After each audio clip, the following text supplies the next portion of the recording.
Hello students, जय श्री कृष्णा।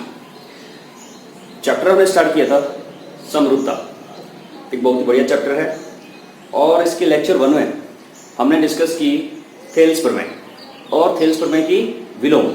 ठीक है, दोनों प्रमेय को हम कर चुके हैं और आज हम इस लेक्चर में उन्हीं प्रमेय पर आधारित कुछ अच्छे प्रश्न करने वाले हैं। ठीक है, तो सवालों को करने से पहले थोड़ा सा कॉन्सेप्ट हम समझ लेते हैं कि एक्चुअली सवालों में करना क्या है। देखिए, थेल्स प्रमेय के अनुसार किसी त्रिभुज के अंदर यदि उसकी किसी भी एक भुजा के समांतर, जैसे त्रिभुज एबीसी है और इसकी एक भुजा बीसी के समांतर हमने एक रेखा खींच ली है डी ई। त्रिभुज की किसी भुजा के समांतर अगर कोई रेखा दे रखी है दूसरी, तो वो रेखा अन्य दोनों भुजाओं को समान अनुपात में विभाजित करेगी, यानी AD बटा DB बराबर AE बटा EC। यह है थेल्स प्रमेय का प्रमेय, थेल्स प्रमेय का कथन। दूसरा इसका विलोम, यदि ये DE AD बटा DB बराबर AE बटा EC ये कर रही है, यानी दो भुजाओं को समान अनुपात में बांट रही है, तो उस स्थिति में ये DE BC के समानांतर हो जाएगी। चर्चा करते हैं आज के पहले प्रश्न की। ठीक है, देखिए इस प्रश्न में क्या रखा है, ये आकृति हमें दे रखी है और इसमें DE समांतर है AC के, DF समांतर है AE के। हमारी थेल्स प्रमेय और उसके विलोम के लिए एक त्रिभुज चाहिए जो कि यहाँ पे दे रखे हैं और उसमें त्रिभुज की एक भुजा के समांतर एक रेखा होनी चाहिए। तो ऐसा इस प्रश्न में 2 बार हो रखा है, DE समांतर AC, DF समांतर AE, यानी यहां इस प्रश्न में थेल्स प्रमेय को हमें 2 बार काम में लेना है। ठीक है, देखिए सबसे पहले इस प्रश्न में जो दिया है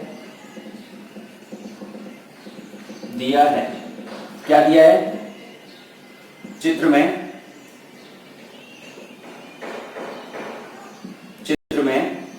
DE समांतर AC व DF समांतर A। ठीक है, क्या सिद्ध करना है हमें इसमें? सिद्ध करना है, हमें सिद्ध करना है DF बटा FE बराबर है BE बटा EC। दिया है और सिद्ध करने के बाद तीसरा जो इंपॉर्टेंट पार्ट है वो है उपपत्ति। तो देखिए बच्चों, इस चित्र में जो सबसे पहले हमने देखा है DE समांतर AC, हमें यहां पर ये चेक करना है कि ये जो DE समांतर AC है ये कौन से त्रिभुज के लिए है। यहां पर ये D है और यहां पर ये E है और यहां पे F है। तो DE समांतर AC, DE समांतर AC अगर आप देख पा रहे हो तो त्रिभुज ABC इस तरह से दिया हुआ है, त्रिभुज ABC और उसकी AC भुजा के समांतर यहां पर ये DE दे रखा है। त्रिभुज ABC में क्या दिया हुआ है? त्रिभुज ABC में DE समांतर AC। थेल्स प्रमेय के कथन से किसी त्रिभुज की एक भुजा के समांतर यदि कोई रेखा हो तो वह अन्य दोनों भुजाओं को समान अनुपात में विभाजित करती है। तो यहां से BE बटा EC बराबर होगा BD बटा DA, समीकरण 1। और ये थेल्स प्रमेय से हो रहा है, थेल्स प्रमेय से। ठीक है, दूसरा हमें दे रखा है DF समांतर AE, DF समांतर AE। अगर इसका चित्र बनाए बच्चों तो ऐसा है DF यानी ये वाला समांतर AE। तो डायग्राम कुछ ऐसा बना हुआ है, A है, B है, E है और इस AE के समांतर DF दे रखा है, DF, AE समांतर DF। कौन से त्रिभुज में? त्रिभुज ABE में। तो इस त्रिभुज में भी हमारी थेल्स प्रमेय लग जाएगी। तो त्रिभुज ABE में डी एफ समांतर ए, इसलिए क्या हो जाएगा, बी एफ बटा एफ ई बराबर बी डी बटा डी ए, समीकरण नंबर 2, और ये भी थेल्स प्रमेय से। समीकरण 1 और 2 को देखिए, बी डी बटा डी ए, बी डी बटा डी ए दोनों में उभयनिष्ठ है, तो जब दोनों समीकरण के दाएं भाग बराबर है तो इनके बाएं भाग भी क्या होंगे, बराबर होंगे। तो समीकरण 1 व 2 से क्या हो जाएगा, बी एफ बटा एफ ई बराबर बी ई बटा ई सी, जो कि हमें सिद्ध करना था, सिद्ध हुआ। तो प्यारे बच्चों, इस तरह से जब भी किसी प्रश्न में एक त्रिभुज हमें नजर आए और वहां उस त्रिभुज की भुजा के समांतर कोई भुजा हो, तो वो भुजा अन्य दोनों भुजाओं को समान अनुपात में विभाजित करेगी। ये हमारे थेल्स प्रमेय का कथन है, ठीक है। और इसका विलोम, अभी हम एक और प्रश्न ले रहे हैं तो उसमें विलोम भी काम आएगा, इसे आप नोट कीजिए।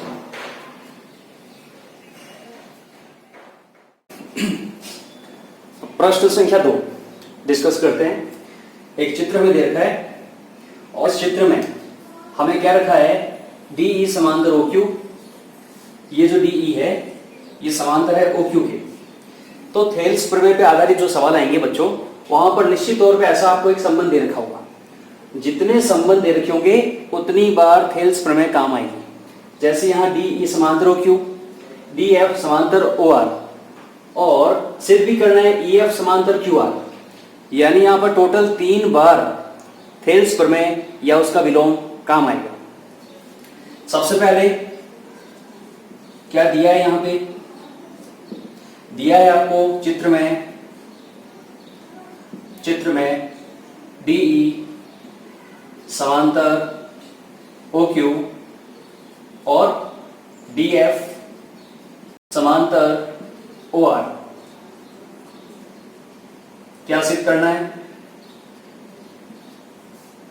सिद्ध करना है आपको ई एफ समांतर क्यू आर, ठीक है। अब देखिए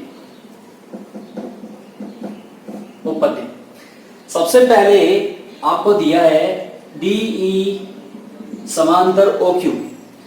वो कौन सा त्रिभुज है जिसमें डी ई समांतर ओ क्यू है? ये डी ई है, ये वाली भुजा किसके समांतर है? इसके समांतर है। बताइए कौन सा वह त्रिभुज है जिसमें ये डी ई उसकी एक भुजा के समांतर है? ये ओ क्यू से कौन सा त्रिभुज बन रहा है? P Q O. त्रिभुज पी क्यू ओ में डी ई समांतर ओ क्यू। और जब भी किसी त्रिभुज की एक भुजा के समांतर एक रेखा खींची जाए तो वो भुजा त्रिभुज की शेष 2 भुजाओं को समान अनुपात में विभाजित करेगी। यानी क्या हो जाएगा, यहां से पी ई बटा ए क्यू बराबर पी डी बटा डी ओ, ठीक है। ये हो जाएगा यहां से, और ये हमारा समीकरण 1 हो जाएगा। और इसे हम लिख भी देंगे थेल्स प्रमेय से या फिर आधारभूत समानुपातिक प्रमेय से, ठीक है। तथा और क्या दिया हुआ है? और हमें दिया हुआ है डी एफ समांतर ओ आर, डी एफ समांतर ओ आर।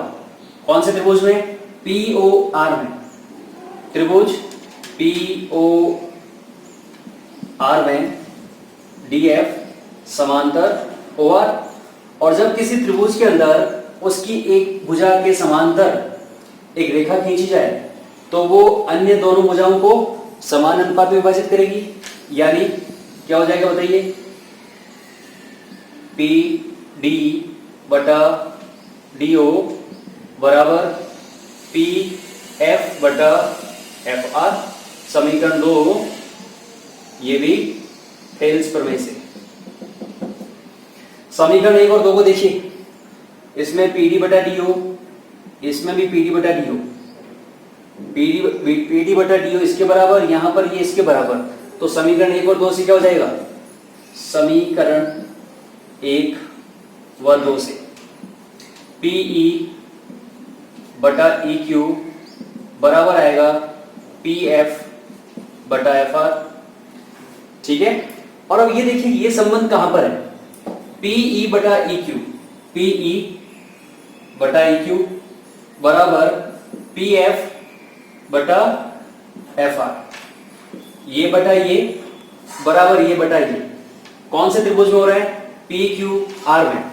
तो चूंकि त्रिभुज पी क्यू आर में, पी क्यू आर में क्या हो रहा है, पीई बटा ई क्यू बराबर पी एफ बटा एफ आर। यदि किसी त्रिभुज में एक रेखा उसकी दो भुजाओं को समान अनुपात में विभाजित करे तो वो रेखा त्रिभुज की तीसरी भुजा की क्या हो जाती है, समांतर। और ये आधारभूत समानुपातिक प्रमेय का विलोम है, थेल्स प्रमेय का विलोम है। तो ई एफ किसके समांतर हो जाएगा, क्यू आर के। तो यहां लिख देता हूं, ई एफ समांतर क्यू आर, और ब्रैकेट में लिख दोगे थेल्स प्रमेय के विलोम से। ठीक है, ये सिद्ध हो गया। तो यहां पर ये समझना है बच्चों कि जब भी थेल्स प्रमेय का सवाल आएगा उसमें आपको इस तरह का एक संबंध दे रखा होगा, भुजा भुजा के समांतर। ठीक है, और पूछा इस तरह से जाएगा, या तो समांतर पूछा जाएगा या फिर ये अनुपात पूछा जाएगा। तो इसे आप नोट कीजिए, एक और क्वेश्चन करते हैं।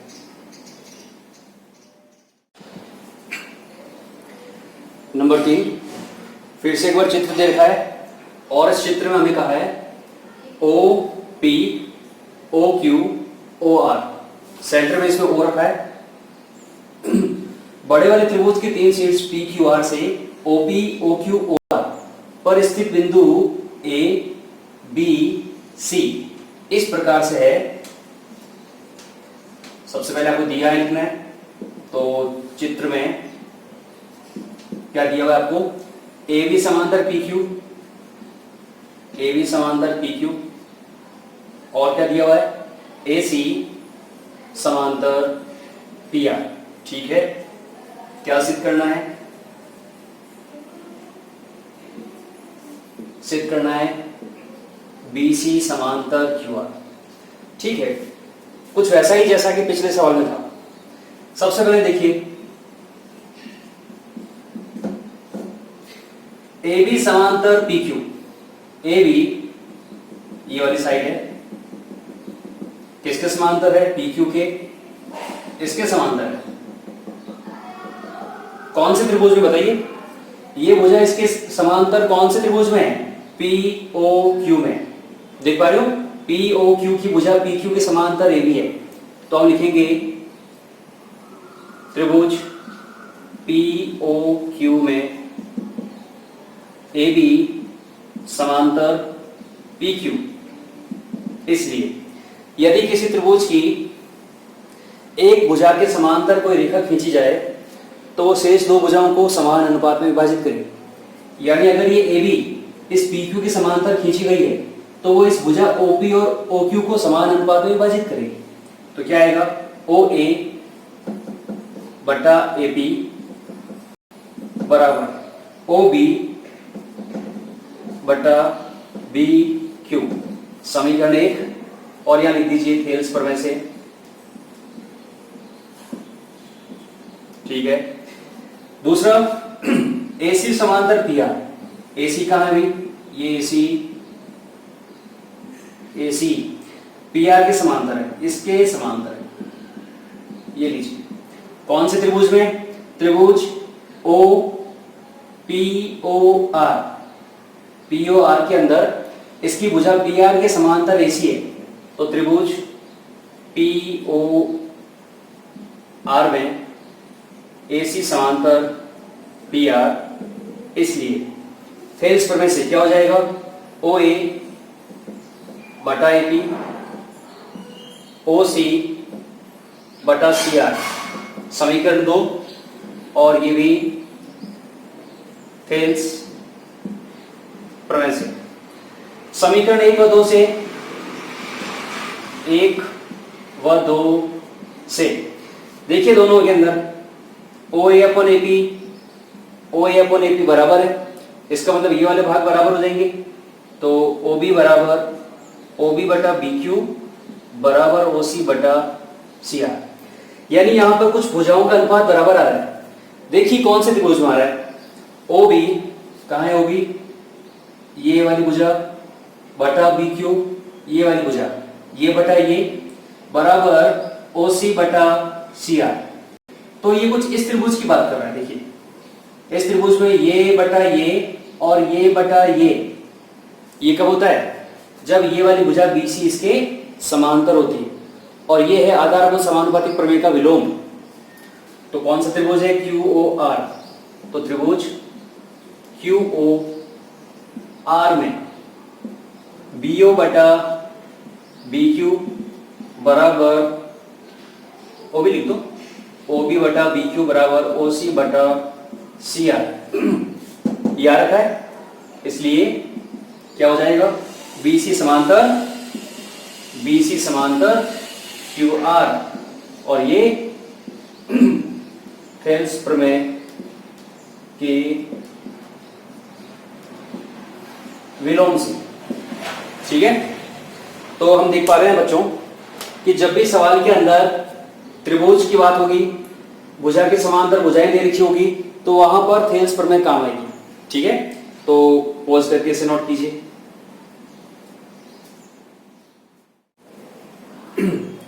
नंबर 4, प्रश्न पढ़ो। एक समलंब है, समलंब चतुर्भुज लिखना जरूरी नहीं है, समलंब का अर्थ होता है समलंब चतुर्भुज, एबीसीडी, जिसमें ए बी समांतर डीसी है और इसके विकर्ण परस्पर ओ बिंदु पर प्रतिच्छेद कर रहे हैं।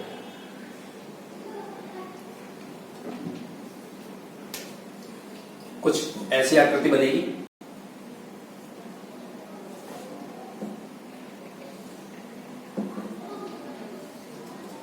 ये लीजिए, ए बी समांतर डीसी, डीसी, ये वाला जोड़ा इसका समांतर है और इसके विकर्ण परस्पर ओ बिंदु पर प्रतिच्छेद कर रहे हैं।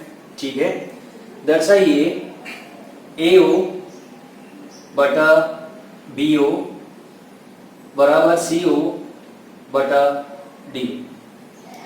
देखिए इस सवाल को हम 3 तरीकों से कर सकते हैं। तो थेल्स प्रमेय से भी सवाल को कर सकते हैं, फिर समरूपता के नियम से भी कर सकते हैं, एक और नियम है वो भी बताऊंगा मैं आपको।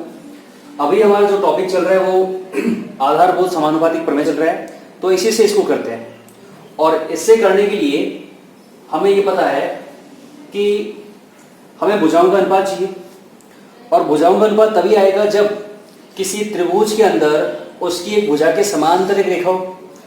अगर हम बात करें त्रिभुज ADC की, ADC, तो इसके अंदर कोई ऐसी भुजा नहीं है जो इस AO और CO को 2 भुजाओं में बांट सके। तो इसमें हम रचना करेंगे बच्चों। सबसे पहले जो दिया है वो लिख देते हैं। दिया है ABCD एक समलंब है जहां AB समांतर DC तथा विकर्ण AC व BD परस्पर O बिंदु पर प्रतिच्छेद करते हैं। ठीक है, या वो दिया हुआ है। क्या सिद्ध करना है? सिद्ध करना है AO बटा BO CO बटा DO। ठीक है, रचना हम क्या करेंगे बच्चों कि या तो इस DC के या इस एबी के एक समांतर रेखा खींचेंगे जो इस ओ बिंदु से गुजरे, कुछ नाम दे देते हैं इसको ओ ई। तो रचना है हमारी ओ ई समांतर डी सी। चूंकि डी सी और एबी दोनों समांतर है तो ये एबी के भी समांतर है, खींचिए। ठीक है, अब देखिए उत्पत्ति, यदि हम त्रिभुज एडीसी लेते हैं, क्योंकि त्रिभुज एडीसी के अंदर ये ईओ डीसी के समांतर है, तो त्रिभुज एडीसी में ओ ईओ समांतर डीसी। इसलिए यदि किसी त्रिभुज में उसकी एक भुजा की एक समांतर रेखा खींची जाए तो वो भुजा शेष दो भुजाओं को समान अनुपात में विभाजित करेगी। यही हमारी थेल्स प्रमेय है। तो क्या आएगा, ए ई बटा ई डी बराबर ए ओ बटा ओ सी, समीकरण 1 थेल्स प्रमेय से। साथ ही देखिए ये अभी हमने जो चित्र लिया है इससे हमें ए ओ और ओ सी मिल रहे हैं। अब एक ऐसा त्रिभुज लो जिसमें बी ओ और डी मिल जाए, तो वो त्रिभुज कौन सा हो जाएगा, ए बी डी। त्रिभुज ए बी डी में ये वाला त्रिभुज ए बी डी, इसमें क्या हो रहा है, इसमें ये भुजा किसके समांतर है, ए बी के। ए बी समांतर ईओ, इसलिए किसी त्रिभुज की एक भुजा के समांतर खींची गई रेखा शेष दो भुजाओं को समान अनुपात में विभाजित करती है। तो क्या आ जाएगा यहां से, ए ई बटा ए डी बराबर बी ओ बटा डी ओ। यहां इसको सीओ लिख दीजिए। समीकरण नंबर 2 थेल्स प्रमेय से। समीकरण 1 व 2 से, समीकरण 1 व 2 से दोनों भाग देखिए सेम है यहाँ पे, तो इनके दाहिने भाग भी क्या हो जाएंगे बराबर। तो एओ बटा सीओ बराबर बीओ बटा डीओ। क्या ये रिजल्ट चाहिए हमें, एओ बटा बीओ चाहिए, एओ बटा बीओ चाहिए जो यहाँ पर है। तो यहाँ से क्रॉस में इसको यहाँ ले आइए और इसको वहां ले जाइए, क्या बन जाएगा, एओ बटा बीओ सीओ बटा डीओ। ये हमारा सिद्ध हो गया। ठीक है, ये सवाल ऐसे समरूपता के नियम से ज्यादा आसानी से हो जाएगा। ठीक है, तो जब हम समरूपता डिस्कस करेंगे तो हम उसे कर सकते हैं, इसे नोट कीजिए।